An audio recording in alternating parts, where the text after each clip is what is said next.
If there's one thing I've learned about relationships, it's that they're like luxury engines, temperamental, requiring constant maintenance and prone to catastrophic failure at the most inconvenient moments.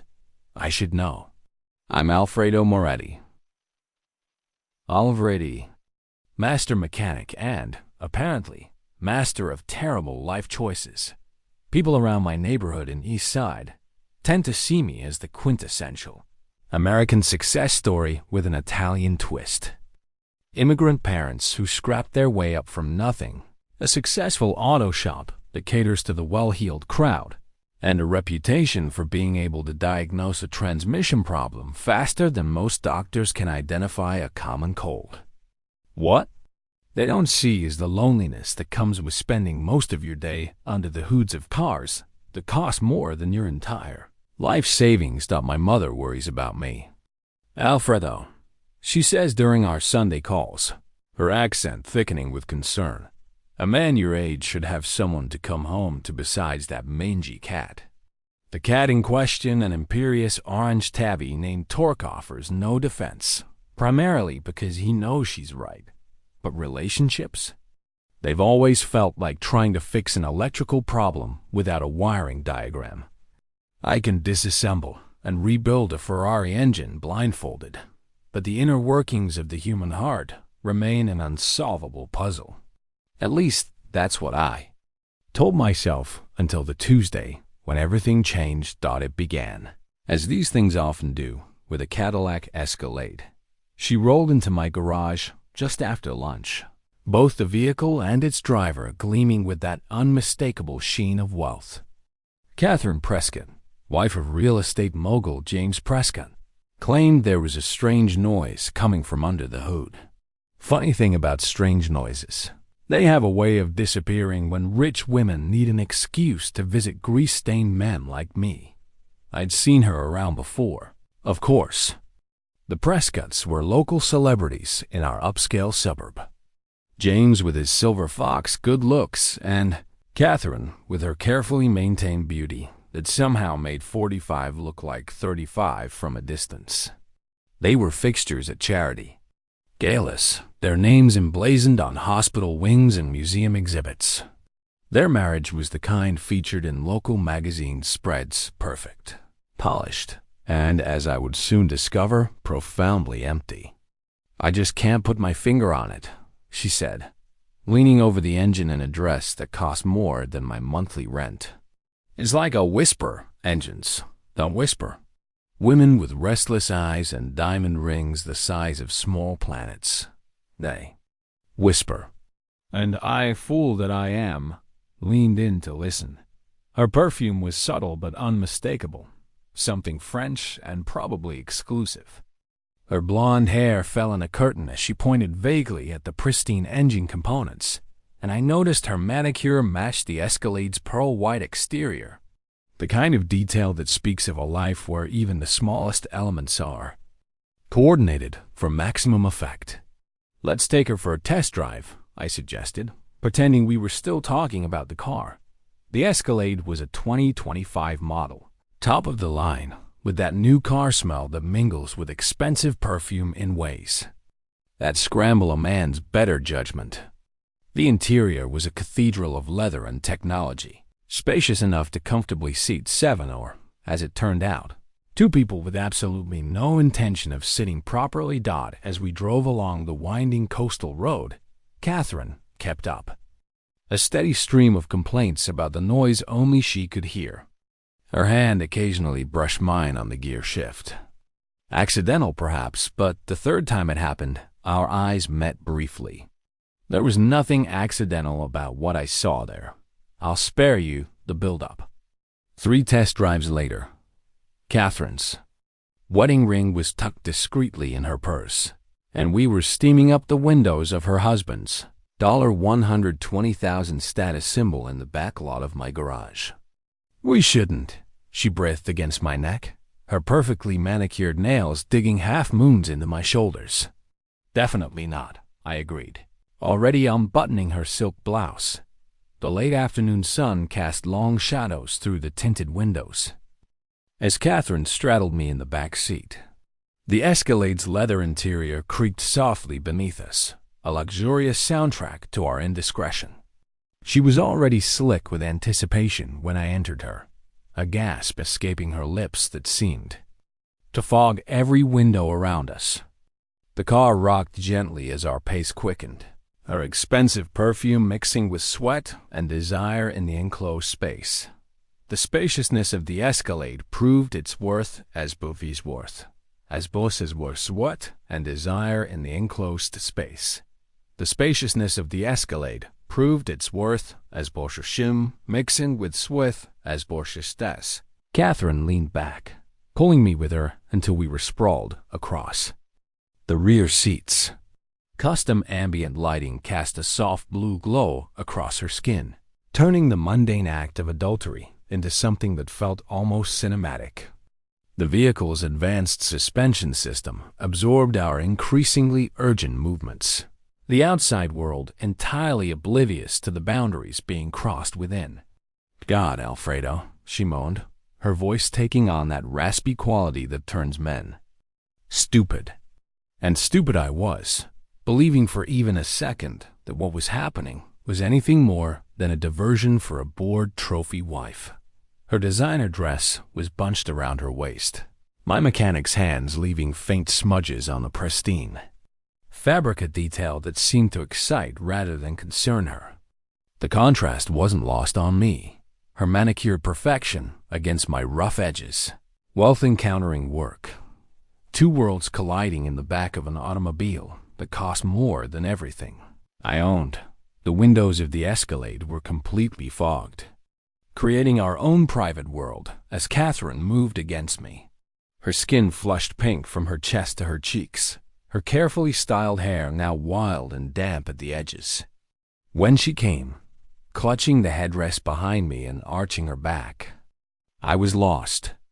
In that moment, I convinced myself this was the beginning of something, not just the middle of someone else's story. The Escalade's climate control fought valiantly against our generated heat, but lost the battle to our combined passion. Condensation ran down the windows in rivulets, obscuring the outside world as effectively as if we'd drawn curtains. I remember thinking how fitting it was, clarity distorted by desire, reality blurred by fantasy. Afterward, Catherine straightened her clothes with practiced efficiency. "I should get back," she said, suddenly all business. "James will be wondering where I am." Just like that, I was demoted from passionate lover to simple mechanic. She checked her reflection in the Escalade's sun visor mirror, reapplying lipstick with the steady hand of someone who'd done this before. Not just the lipstick, the entire scenario. It hit me then, watching her transform back into Mrs. Prescott, erasing all evidence of being merely Catherine, that I was probably one in a series. A thought I promptly buried beneath layers of self-deception. "When will I see you again?" I asked, still tangled in the fantasy I'd constructed. "I'll call you," she said with a smile that, had I been thinking clearly, I'd have recognized as empty. "The car still doesn't sound quite right." I laughed at that, like we were co-conspirators in a clever ruse rather than what we actually were. A bored rich woman and a disposable man who'd momentarily entertained her. For 2 weeks, Catherine's Escalade made regular appearances at my garage. 2 weeks of hurried encounters in the vehicle's spacious interior, of whispered promises and post-coital confessions. She told me about her loveless marriage, about James's emotional distance, about feeling like another acquisition in his portfolio of perfect things. Each visit followed a pattern. The pretense of a mechanical issue, the suggestive glances over the engine, and then the inevitable migration to the back lot where the Escalade's tinted windows offered the illusion of secrecy. Sometimes it was quick and urgent, sometimes languorous and exploratory, but always with the undercurrent of forbidden excitement that makes mediocre sex feel transcendent. "James hasn't touched me in months," she'd say afterward, tracing patterns on my chest. "He's more interested in his golf handicap than in me." "Why stay?" I'd ask, and she'd sigh dramatically. It's complicated. The prenup, the social circles, the lifestyle. She'd trail off, letting me fill in the blanks with my own romantic notions of her trapped existence. During those 2 weeks, I integrated Catherine into my mental landscape with alarming speed. I imagined introducing her to my parents at Sunday dinner, pictured her hand in mine as we walked along the waterfront. I even caught myself browsing real estate listings in neighborhoods I couldn't afford, wondering if she'd be willing to step down from her mansion to something merely luxurious. And I, monumental idiot that I am, began to plan a future.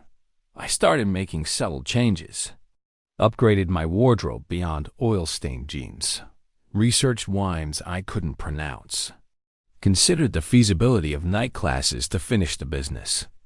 Degree I'd abandoned years ago. I was reconstructing myself into someone worthy of Catherine Prescott's permanent attention, not just her temporary distraction, though my best friend Marco saw it happening and tried to intervene. "Brother, you're setting yourself up," he warned over beers. "Women like that don't leave their golden castles for the blacksmith." But I dismissed him as cynical, convinced that what Catherine and I shared transcended such materialistic concerns. Then, as suddenly as it began, it ended. The Escalade stopped appearing. My calls went straight to voicemail. Texts unread, then blocked. Catherine Prescott had finished her joyride. The first day of silence, I told myself she was busy. The second, I worried something had happened to her.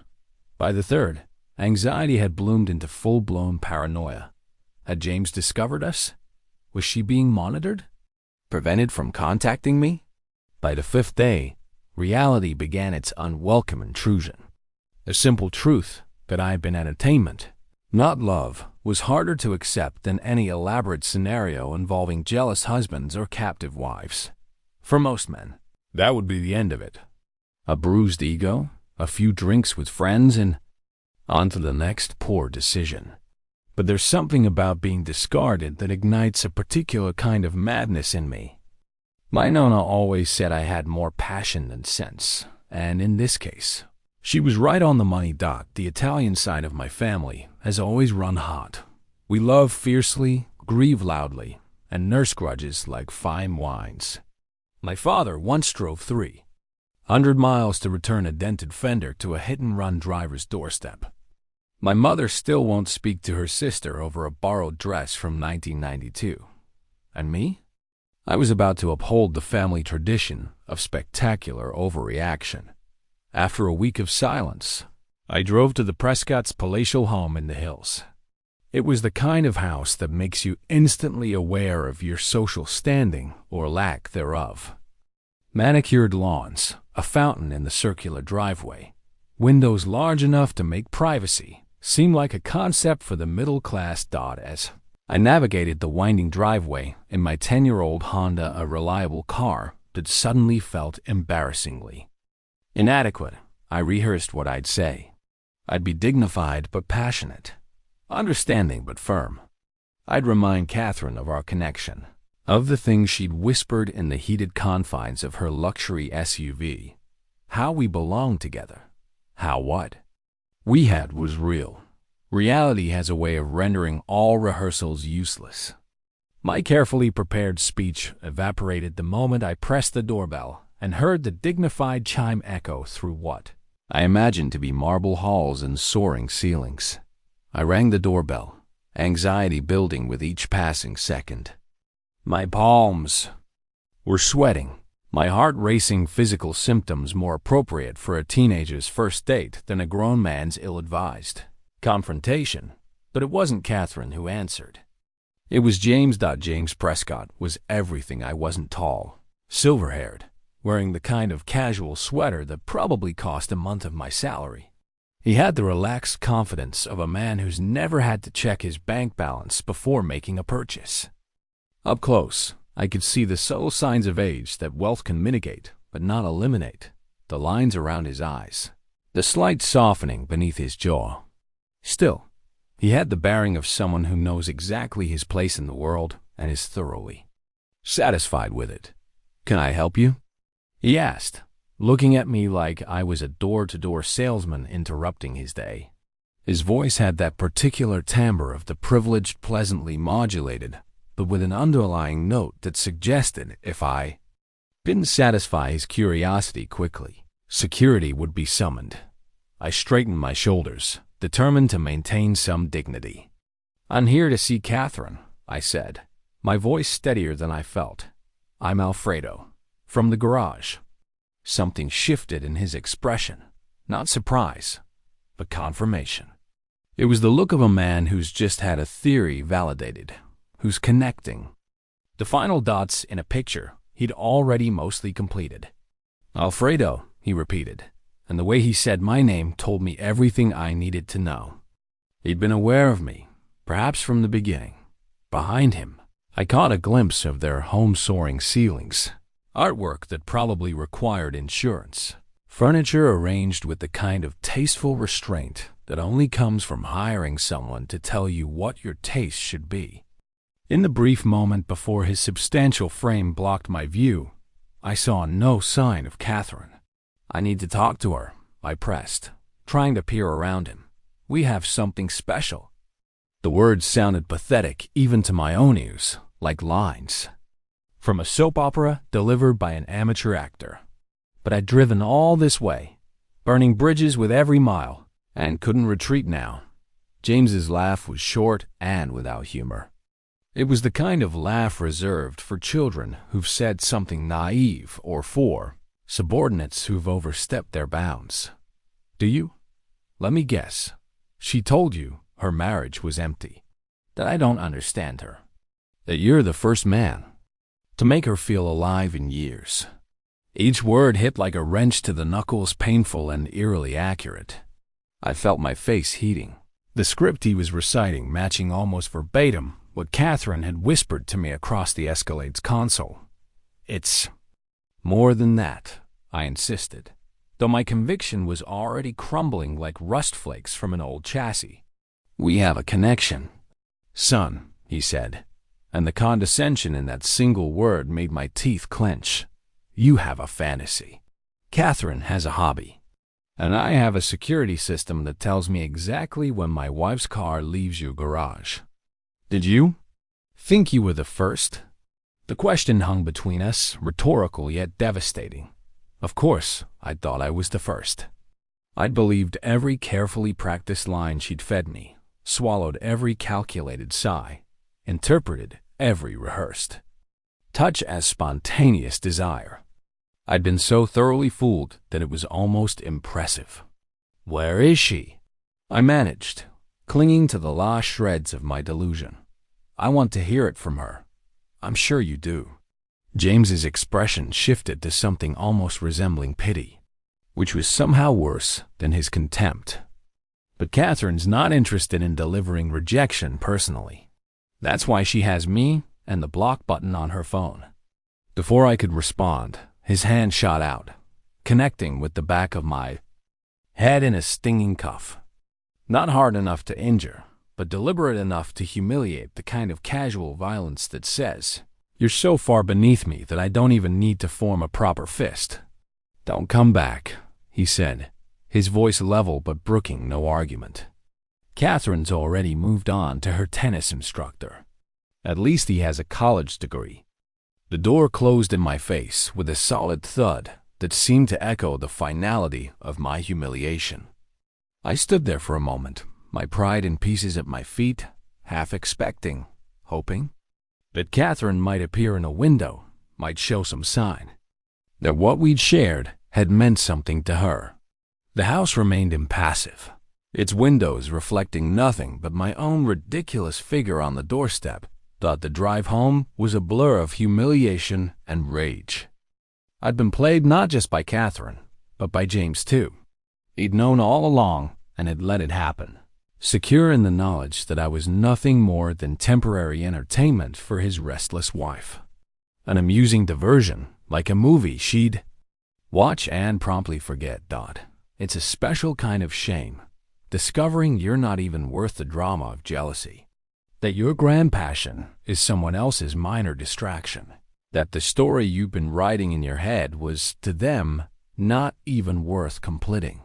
That night, I drank too much bourbon and fell down the rabbit hole of Catherine's social media. Technology makes stalking so convenient these days. No need for binoculars or suspicious parked cars when Instagram offers a panoramic view into the lives of those who've wounded you. There she was, pristine and poised, posting about preparations for their annual Easter celebration, a lavish affair for the local elite, complete with an egg hunt for the children and gourmet catering for the adults. The comments section was a who's who of local society, all clamoring for invitations or confirming their attendance. Catherine responded to each with practiced charm, playing the gracious hostess to perfection. James and I are so excited to continue our Easter tradition. This year, #blessed #Easter celebration. Read the caption beneath a photo of her standing in their expansive backyard, gesturing toward where the festivities would be held. I zoomed in on her face, searching for some sign of the woman who'd moaned my name in the back of her Escalade, but found only the carefully composed features of Mrs. James Prescott, social butterfly and charity maven. Even her smile seemed different, wider, brighter, meticulously crafted for public consumption, rather than the secretive half-smile she'd offered me across the center console dot as I scrolled. Another post caught my eye. Just finalized the menu. With our caterers, the centerpiece will be a massive Easter cake, specially commissioned from Bellissimo Bakery. 3 tiers of vanilla bean perfection with hand-painted details. #Easter dessert, #treat yourself. Attached was a sketch of the proposed cake in elaborate confection that probably cost more than my monthly mortgage payment. And just like that, as the bourbon hit that sweet spot between inhibition and invention, a terrible idea began to take shape. It started as a vague notion, the kind that drunk minds entertain briefly before discarding. But as the night wore on, and the bourbon bottle emptied, the idea crystallized into something more substantial. By morning, hungover and still seething, what had begun as a whisper of vengeance had become a fully formed plan. Now, I should pause here to acknowledge that what followed was not my finest hour. If you're looking for a redemption story, you might want to stop reading. This is more of a cautionary tale about what happens when wounded pride meets creative vengeance. When the passionate Italian blood, my Nonna always warned me about overrides every sensible consideration. Over the next few days, I ruminated on my plan, alternatively embracing and rejecting it as my mood oscillated between burning resentment and occasional moments of clarity. In those clearer moments, I almost talked myself out of it. Nearly delete Catherine's social media profiles. Almost decide to move on like a rational adult. Then I'd remember James's dismissive laugh, the casual way he'd cuffed me like a misbehaving child. The humiliation of standing on that doorstep with my heart in my hands and my dignity in tatters. And the plan would resurface, calling to me with the siren song of retribution. I knew a guy who could get me onto the catering staff for the Prescotts' Easter party. Joey Falcone, an old school friend who'd gone into hospitality management, a generous term for what was essentially high-end party planning, owed me for fixing his vintage Mustang at cost.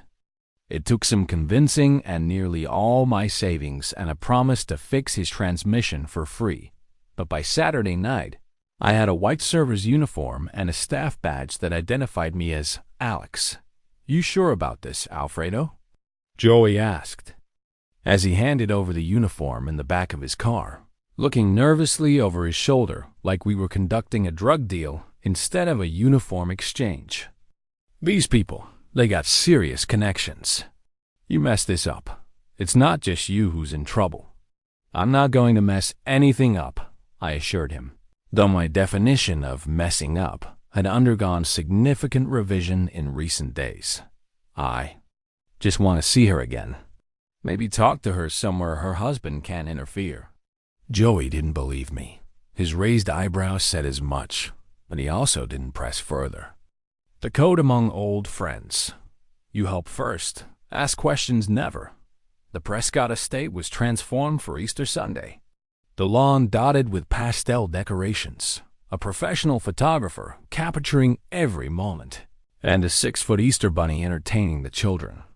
The bunny, as luck would have it, was taking a break when I slipped into the pool house where the costume was stored. The actual entertainer, a college kid named Brandon, according to his backpack, had stepped out for a cigarette break. One seized the opportunity, quickly donning the furry costume over my server's uniform. The head was stifling, the body hot and unwieldy, but it provided the perfect anonymity. In the reflection of the pool house windows, I looked like any other holiday mascot, anonymous, approachable, above suspicion. It's amazing what people will let you do when you're dressed as a beloved holiday figure. I walked right back out, fuzzy paws waving, oversized head nodding at guests who smiled indulgently. Children approached for high fives, which I delivered with mechanical enthusiasm while scanning the crowd for Catherine. I spotted her across the lawn, resplendent in a pastel dress that probably cost more than my car, laughing with a group of equally polished women. James was nearby, holding court with men in tailored casual wear, all of them seemingly engaged in the kind of conversation that determines who gets invited onto whose yacht next summer. Neither of them paid any attention to the Easter bunny ambling through their party. No one questioned why the Easter bunny was heading toward the catering tent. Maybe they thought I was going to surprise the children with candy. I wasn't. The catering team was busy serving hors d'oeuvres and champagne, paying no mind to the costumed figure slipping into their domain. The cake stood in splendid isolation on a table of its own, awaiting its grand unveiling later in the afternoon. It was magnificent 3 tiers of artisanal perfection, decorated with hand-painted flowers and golden eggs. It was the kind of dessert that would be featured on social media for weeks to come. It was also, conveniently, unattended for the brief minute I needed. From inside my furry costume, I produced a syringe filled with a special Connie, made my way back to the pool house, ditched the bunny head long enough to catch my breath, then continued my rounds as the holiday mascot for another hour before slipping away during a scheduled egg hunt. No one noticed the bunny's absence once the children were occupied with finding chocolate treasures.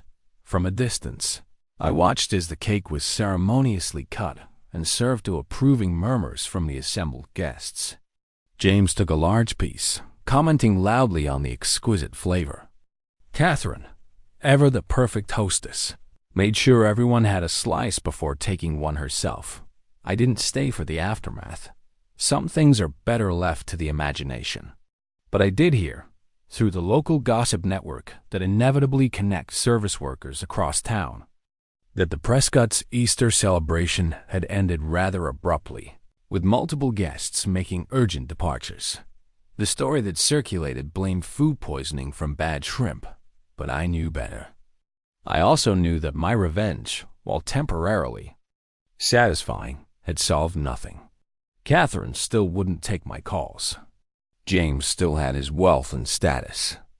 And I still had a garage full of cars belonging to people who had no idea their mechanic was capable of such pettiness. Easter is supposed to be about rebirth, about rising from the darkness into light. My Nona would be crossing herself in horror if she knew how I'd twisted the holiday into something so vindictive. But then again, she always did say I had more passion than sense. As for me, I've learned that love, or what masquerades as love in the heat of a Cadillac Escalade's back seat, is a luxury vehicle I can't afford to maintain. Some engines aren't worth fixing, no matter how perfectly they purr when you first start them. So if you bring your car to Moretti's auto shop and I seem a bit distant, a bit less charming than my reputation suggests, just know that I'm keeping my hands firmly on the engine and my heart safely behind the mechanic's counter. And if you drive an Escalade, I recommend taking it elsewhere. I've developed a bit of an allergic reaction to them. After all, some vehicles just aren't worth the trouble.